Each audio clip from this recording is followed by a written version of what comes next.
ইফতারের সময় প্রচণ্ড তৈলাক্ত খাবার খেতে আমরা অনেক বেশি মানে পছন্দ করি।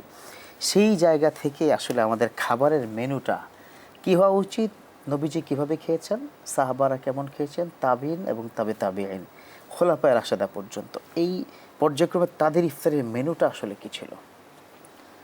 নাহমাদুহু ওয়া নুসাল্লি আলা রাসূলিহিল কারীম। রাসূলুল্লাহ সাল্লাল্লাহু আলাইহি ওয়াসাল্লামের ইফতারটা কেমন ছিল বা ইফতার কিভাবে করতে হবে সেটা তো আমরা আলোচনা ইতিমধ্যেও করেছি।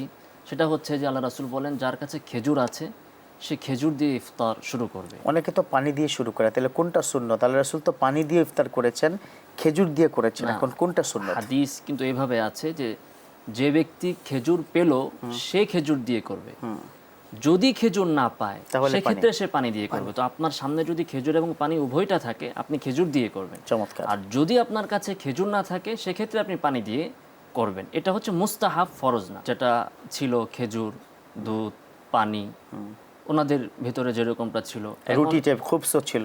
হ্যাঁ, ইফতারের ভিতরে এমন কোনো বাধ্যবাধকতা নেই যে শুধু হালকা খাবারই খেতে হবে, বা কোনো ফিকের কিতাবে এমনও কোনো বক্তব্য নেই যে ইফতার আপনি ভারী খাবার খেতে পারবেন না, শুধু খেজুর বা পানি, এরকম কোনো বক্তব্য কোনো ফিকের কিতাবে নেই। যেটা আছে যে শুরুটা কিভাবে হবে। চমৎকার।